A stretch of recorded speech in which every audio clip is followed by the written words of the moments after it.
Hey everyone, welcome to this explainer. We are skipping the basic 101 stuff today and jumping right into the step-by-step mechanics of pain-free coat care, specifically focusing on that absolutely crucial window right after your grooming product has completely settled.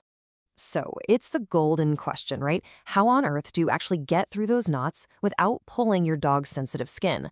Well, today we're going to break down the exact methodology you need to ensure a totally pain-free session, using some very structured mechanical steps. All right, let's jump right into section 1, essential grooming tools. Once your grooming product has fully settled in, your toolkit should actually be wonderfully minimal. You'll literally only need two highly specific items here, a slicker brush and a specialized matting comb. You use the slicker brush for the broad strokes of the coat, while that specialized matting comb, that is your precision instrument for the truly stubborn areas. Having both of these right within arm's reach is your very first step to success. Moving right along to section 2, the bottom-up method. Okay, so here is your foundation. You absolutely must anchor your starting point at the very bottom of the dog's legs. Think about it. If you start at the top, you're constantly just brushing tangles down into unbrushed hair, which creates a massive, painful nightmare of a knot. But by starting at the bottom of the legs, you're actually clearing a smooth path. You want to slowly and deliberately work your way upward in very small, totally manageable sections. Remember, this is a game of patience, not speed. There's a huge contrast in how people approach this. The absolute right way is taking the coat in super thin, almost translucent layers. The wrong way?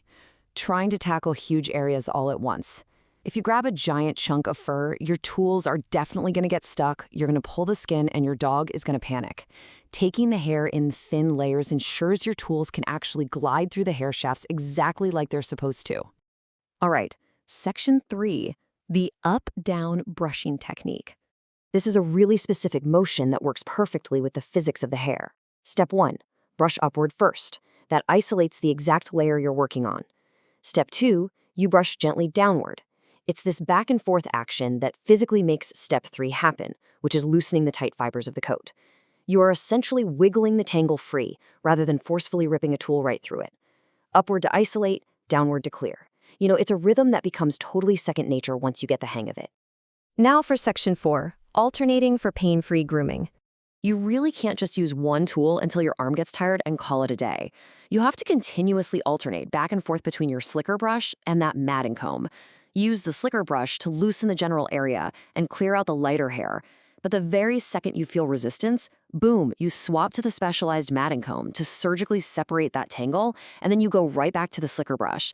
It's an ongoing dynamic dance between these two instruments. So, you might be sitting there asking yourself, why go through all the effort of constantly switching tools? Wouldn't it just be way faster to power through with the slicker brush, or maybe rip through it all with the matting comb? Well, faster doesn't mean better, and it certainly does not mean pain-free. The real answer is captured perfectly in this concept from our source material. This exact combination of continuously alternating your tools helps separate the hair shafts without unnecessarily pulling on the dog's sensitive skin. Think of it like a team effort. The slicker brush preps the hair, and the comb handles the stubborn structural knots. If you force one tool to do the job of both, all that friction pulls directly on the dog's skin. By working them as a team, you completely eliminate that tension. As we start to wrap this up, you really need to make this final warning your absolute mantra. Take your time with every single section, thin layers, starting from the bottom, brushing up, then down, alternating your tools. If you rush this, you're going to leave hidden tangles close to the skin, which will absolutely snowball into a massive matting problem down the road. You want to be 100% sure there are zero hidden tangles left behind.